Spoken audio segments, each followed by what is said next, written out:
Hello and welcome to learn with genetic JavaScript series. आज की इस वीडियो में हम अंडरस्टैंड करेंगे लोकल स्टोरेजेस क्या होती हैं इन जावास्क्रिप्ट। प्रीवियस वीडियो में हमने प्रोमिसेस को अंडरस्टैंड किया था और हमने एक एपीआई के थ्रू एक वेदर एपीआई के थ्रू हमने एक वेदर एप्लीकेशन बिल्ड की थी। छोटी सी, ज़्यादा बड़ी नहीं थी, लेकिन जो बिगिनर हैं जिनको बिल्कुल भी आइडिया नहीं है जावास्क्रिप्ट का, जाओ मेरी पिछली प्लेलिस्ट को देख के और सारी अंडरस्टैंडिंग हो जाएगी। इस वीडियो में हम लोकल स्टोरेजेस को अंडरस्टैंड करेंगे इन डेप्थ, देखेंगे लोकल स्टोरेजेस होती क्या है, लोकल स्टोरेजेस को एक्सेस कैसे किया जाता है, अपनी वैल्यूज अपना डाटा लोकल स्टोरेजेस में कैसे सेव किया जाता है।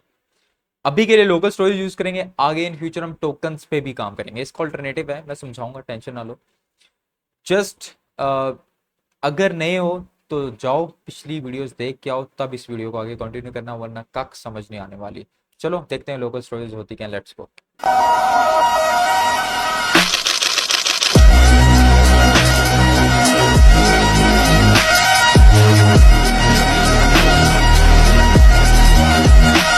Okay, so let's understand local storage होती क्या है जावास्क्रिप्ट के अंदर।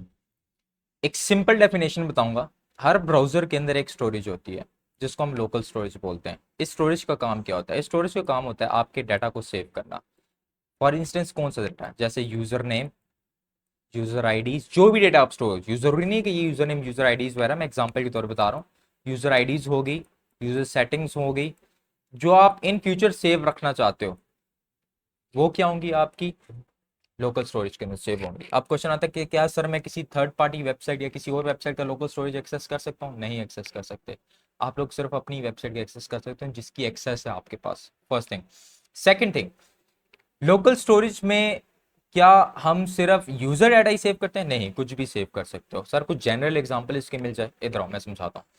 फॉर इंस्टेंस, मैं जब भी इस ब्राउजर पे आता हूँ और मैं एक्सेल ड्रॉ खोलता हूँ, देखो एक्सेल ड्रॉ डॉट कॉम खोलता हूँ, तो मेरे पास ब्लैक स्क्रीन ही आती है, ठीक है। और अगर मैं किसी और ब्राउजर में जाऊं, फॉर इंस्टेंस इस ब्राउजर में जाता हूं और मैं आज सर्च करता हूं एक्सेल ड्रॉ और ये वेबसाइट ओपन करता हूं, तो मेरे पास by default white white screen आती है। तो इस ब्राउजर को कैसे पता कि इसने ब्लैक स्क्रीन सेट की हुई है? और ये जब भी मैं ओपन करता हूँ, चाहे अभी ओपन करूँ 10 दिन बाद ओपन करूँ, ये यहीं पे ही रहेगा, ब्लैक स्क्रीन रहेगी। क्यों? ये यूजर सेटिंग्स जो है वो किसके अंदर सेव हो चुकी है? मेरी लोकल स्टोरेज के अंदर। लोकल स्टोरेज में वो डाटा सेव होता है जो आप फ्यूचर में यूज करना चाह रहे हो, वो सेव रहती हैं चीजें। जैसे क्या? एक सॉफ्टवेयर है या एक एप्लीकेशन है जिसके अंदर एक यूजर लॉगिन कर रहा है, तो यूजर लॉगिन हो गया यूजर नेम के साथ। वो यूजर नेम कहाँ पे स्टोर हो जाएगा आपका? यूजर, ये लोकल स्टोरेज के अंदर। That's it. जब भी यूजर दोबारा लॉगिन के लिए आएगा सेम पीसी सेम ब्राउजर के साथ, तो उसका लॉगिन सेव हुआ होता है। ऐसा होता नहीं अक्सर हमारा लॉगिन सेव हो जाता है, वो पता है वो लॉगिन वगैरह सारी चीजें कहाँ सेव होती हैं? वो लोकल स्टोरेज के अंदर सेव होते हैं। That's it. अच्छा सर, लोकल स्टोरेज को एक्सेस कैसे करेंगे? आओ समझाता हूँ। सिंपली क्या करो, अपने पास इंडेक्स फाइल बनाओ, उसके अंदर जावास्क्रिप्ट को लिंक कर लो, इसको रन करके देखो एक बार। रन करोगे, राइट क्लिक करो, इंस्पेक्ट करो, तुम्हारे पास यहाँ पे एक ऑप्शन आएगा।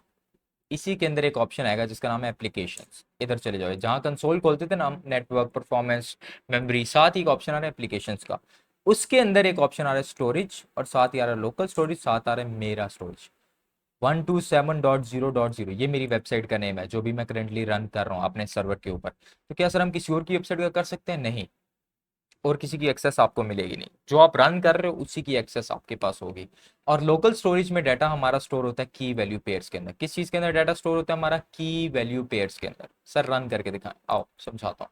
यहाँ पे आओ, और मैं यहाँ पे एक H1 लेता हूँ, हेलो यूजर नेम, जस्ट समझाता हूँ मैं तुम लोग को, ठीक है। और यहाँ पे आता हूँ, मैं एक इनपुट फाइल लेता हूँ। इनपुट फील्ड लेके मैं साथ इसको प्लेस होल्डर दे दूंगा, enter your user name, that's it. और साथ एक बटन रख लूंगा मैं, जिसको नाम दे दूंगा एंटर। और इन दोनों को फिलहाल आईडी दे दें।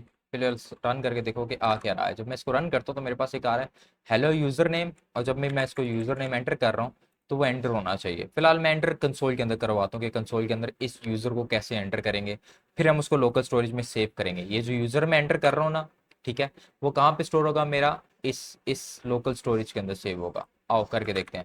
सबसे पहले तो कंसोल के अंदर लेके आओ, तो इसको कंसोल में लाने के लिए मुझे इसको आईडी देनी पड़ेगी ताकि मैं इसका रेफरेंस लेके जावास्क्रिप्ट के अंदर उसे कॉल कर सकूं।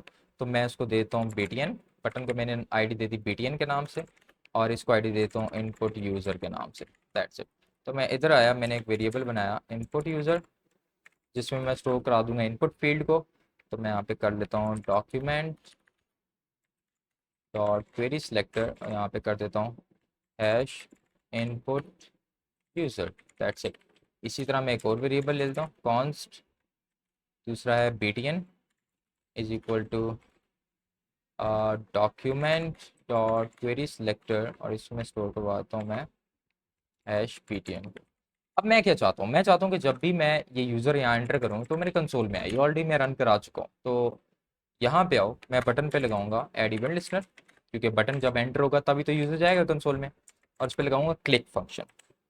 क्लिक मेथड कॉल किया और मैंने कहा जब भी क्लिक हो तो एक फंक्शन रन कर, और फंक्शन रन करके कंसोल डॉट लॉग में मुझे प्रिंट कर दे इनपुट यूज़र डॉट वैल्यू, क्योंकि इनपुट यूज़र में क्या आ रही है, मेरी इनपुट फील्ड आ रही है, और इनपुट फील्ड में जो भी वैल्यू होगी वो कहाँ पे प्रिंट हो जाएगी, कंसोल के अंदर। ट्राई करें, मैंने एंटर किया जुनेद, एंटर किया तो कहाँ पे आ रहा है, कंसोल के अंदर। मैंने एंटर किया अली, एंटर किया कहाँ पे आ रहा है, कंसोल के अंदर। That's it. अब यूज़र हो तो रहे हैं कंसोल के अंदर, लेकिन मैं चाहता हूँ वो यूज़र मेरे इसके अंदर आए, इस लोकल स्टोरेज के अंदर। तो लोकल स्टोरेज में दो चीज़ें होती हैं, की और वैल्यू, दैट्स इट। क्योंकि की वैल्यू पेयर्स के साथ रन करता है, तो मैं काम करता हूँ यहाँ पे एक वेरिएबल बनाता हूँ, const value equals to input user dot value, इसके अंदर स्टोर करवा दूंगा मैं, डॉट वैल्यू। अब जो भी मेरी इनपुट फील्ड के अंदर वैल्यू आएगी वो किस वेरिएबल के अंदर चली जाएगी, इस वेरिएबल के अंदर। और जब भी लोकल स्टोरेज को एक्सेस करना हो, लिखो लोकल स्टोरेज डॉट, अब इसके अंदर काफी सारी चीजें तुम्हारे पास आएंगी, डॉट गेट आइटम, डॉट की, dot remove item, dot set item. अगर तुम लोगों ने यूजर को सेट करना है, सेव करना है, तो हम क्या यूज करेंगे, सेट आइटम। गेट करना है तो गेट करेंगे, रिमूव करना है तो रिमूव आइटम यूज करेंगे, दैट्स इट। तो मैंने किया user local storage dot set item, और उसके अंदर दो चीजें देनी है, एक की देनी है और एक वैल्यू देनी है। तो की मैं देता हूँ उसको यूजर नेम, और वैल्यू मैं उसको देता हूँ वैल्यू। ठीक है, ये वैल्यू कहाँ से आ रहा है, यहाँ से आ रहा है, ये कहाँ से आ रहा है, यहाँ से आ रहा है, ये कहाँ से आ रहा है, यहाँ से आ रहा है, ये कहाँ से आ रहा है, यहाँ से आ रहा है। तो मैं जो भी यूजर एंटर करूंगा तो वो वैल्यू में आ जाना चाहिए, और उसका जो की मैंने इसको डिफाइन की होगी वो की में आ जानी चाहिए। ट्राई करें, आओ, मैंने लिखा जुनेद, लेट्स एंटर, तुम्हें देखो एंटर हो गया यूजर। यूजर क्या आ रहा है, यूजर नेम आ रहा है जुनेद। अगर मैं यहाँ पे कर दूं खालिद, एंटर किया, एंटर किया तो क्या आ रहा है, खालिद आ रहा है। अब यूजर को तो मैं सेव करा रहा हूँ इसके अंदर, सर अगर ब्राउजर बंद हो जाए तो क्या है, परमानेंटली सेव होगा, हाँ परमानेंटली सेव होगा। देखो दोबारा रन करो, ब्राउजर ऑफ करके दोबारा अपने सर्वर को रन करो, ठीक है। इंस्पेक्ट में जाओ, उसी तरह एप्लीकेशन में जाओ, स्टोरेज में जाओ, तो देखो तुम्हारा यूजर, पीसी ऑफ करके देखो तब भी सेव होगा, 10 दिन बाद ओपन करके सेम प्रोग्राम ओपन करोगे तब भी सेव होगा। That's it. लोकल स्टोरेज का काम ये है कि फ्यूचर यूज के लिए आपकी चीजें सेव करके रखना। तो मेरे पास ये सेव तो हो गया यहाँ पे, अब सेव करना तो आ गया मुझे, लेकिन मैं चाहता हूं कि जब भी मैं किसी यूजर को एंटर कर रहा हूं तो मुझे यहां पे भी दिखे, मैं एंटर करूं और पेज को रीलोड करूं तो वो यूजर नेम मेरे पास यहां पे आए, इस यूजर नेम की जगह, मैं ये चाहता हूं। तो उसके लिए क्या करेंगे, जाहिर सी बात है मुझे यहां से वैल्यू फेच करके दिखानी है, ठीक है। तो सेट आइटम सेट करता है तो गेट आइटम क्या करेगा, गेट करेगा, और कब कर गेट करेगा, जब रीलोड होगा पेज। जब क्या, यूजर एंटर करने के बाद, जैसे मैंने एंटर किया यूजर उस्मान, एंटर किया मैंने तो एंटर हो गया, तो जब मैं रीलोड करूं तो उस्मान यहाँ पे लिखा आ जाए, मैं ये चाहता हूँ।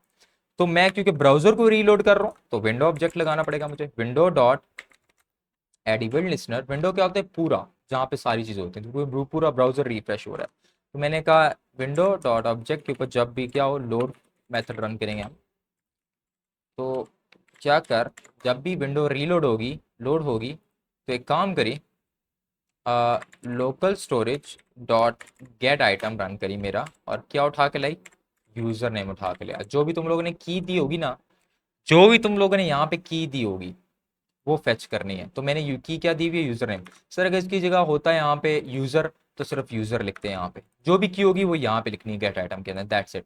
लेकिन मुझे इसके अंदर रखना है तो मैं इस यूजर नेम को एक स्पैन के अंदर रख लेता हूँ, क्योंकि मुझे यहाँ पे यूजर नेम दिखाना है। तो मैं इसके आगे पीछे स्पैन रख लूंगा, ठीक है, और इसको एक आईडी दे दूंगा, सिंपल आईडी दे देता हूँ मैं इसको यूजर नेम, एक यूजर नेम की आईडी दे दिया। तो मैं यहाँ पे जाता हूँ और इसको भी कॉल कर लेता हूँ, const user name equals to document dot query selector, और यहाँ पे कर लूँगा मैं hash user name, that's it. मेरे पास यूजर नेम जो मैंने यहाँ पे रखा हुआ है ना, उसको भी फेच कर लिया। अब मैं इसको चेंज करूंगा, तो इसको चेंज करने के लिए मैं एक काम करता हूँ, एक वेरिएबल लेता हूँ वैल्यू के नाम का, या यूज़र वैल्यू के नाम का ले लो, तुम्हारी मर्जी, सेम किसी नाम का भी ले सकते हो। मैंने यूज़र वैल्यू के नाम का एक वेरिएबल लिया और मैंने कहा कि user name dot inner text, उसका इनर टेक्स्ट चेंज करके क्या कर दो, उसके इनर टेक्स्ट में स्टोर करा दो यूज़र नेम, जो भी यूज़र नेम मेरे पास यहाँ पे आ रहा है, लेकिन यूज़र वैल्यू स्टोर करानी है क्योंकि मैंने यूज़र वैल्यू के अंदर फैच करके इसके वेरिएबल के अंदर आएगा और उसको साइन कर देगा। That's it. चलो ट्राई करें।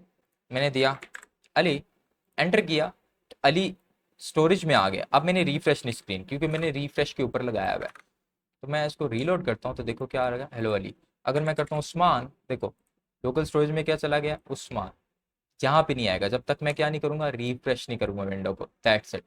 लेकिन अगर मैं चाहता हूँ कि मैं एंटर करूँ और साथ यूजर अपडेट हो जाए, क्लिक करूँ तो साथ ही यूजर क्या हो जाए, अपडेट हो जाए, तो उसके लिए क्या लगाएंगे हम, उसके लिए क्या करो, आप जिस जहाँ पे क्लिक कर रहे हो ना, बटन पे क्लिक करने पे साथ ही मैं चाहता हूँ कि विंडो रीलोड हो जाए, बटन के क्लिक करने पे ही साथ ही विंडो रीलोड हो जाए, अलहदा रीलोड ना करनी पड़े मुझे, बटन को क्लिक करते ही रीलोड हो जाए। तो एक काम करो, जहाँ बटन क्लिक का फंक्शन लगाया हुआ है ना हमने, उसके अंदर आओ और यहाँ पे आके एक कमांड लिखो, सॉरी, लोकेशन डॉट रीलोड। क्या रन करोगे, लोकेशन डॉट रीलोड का फंक्शन रन करोगे तुम अपने पास। लोकेशन डॉट रीलोड का मेथड क्या करता है, आपकी उस स्क्रीन को रीलोड कर देता है जब भी आप कोई एक्शन परफॉर्म करते हो। जब उस बटन पे, किस पे परफॉर्म किया मैंने, बटन के क्लिक पे, तो जैसे ही मैं बटन पे क्लिक करूंगा साथ स्क्रीन रिफ्रेश हो जाएगी। लेट्स सी, पहले मुझे अलहदा से रिफ्रेश करना पड़ा था, देखो जुनेद किया, रीलोड किया, जुनेद आ गया, अली किया, रीलोड किया, अली आ गया, उस्मान लिखा, एंटर किया, उस्मान आ गया। ये हमारे पास क्या हो रहा है, साथ साथ हमारे पास लोकल स्टोरेज में भी डाटा सेव हो रहा है और उसको हम फैच करके फ्रंट एंड पे भी दिखा रहे हैं। That's it. तो इन्हीं मेथड्स के through local storage dot gate item, local storage dot set items, इन्हीं के थ्रू हम यूज करते हैं। दो तीन चीजें तुम्हें और भी क्लियर होगी होंगी। लोकेशन डॉट रीलोड क्या करता है, उसी जगह पे तुम्हारी चीजों को रीलोड कर देता है, जहां मुझे अलहदा जाके विंडो पे रीलोड लगाना पड़ा था वहीं पे रीलोड कर दिया। That's it.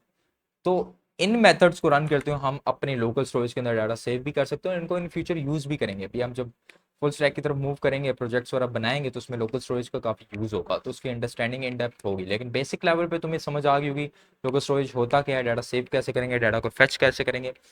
तो अगर वीडियोस पसंद आ रही हैं, सीरीज पसंद आ रही है, लाइक करो, सब्सक्राइब करो। अगर समझ नहीं आ रही कमेंट सेक्शन में मेंशन करो। मिलते हैं नेक्स्ट वीडियो में। Thank you so much.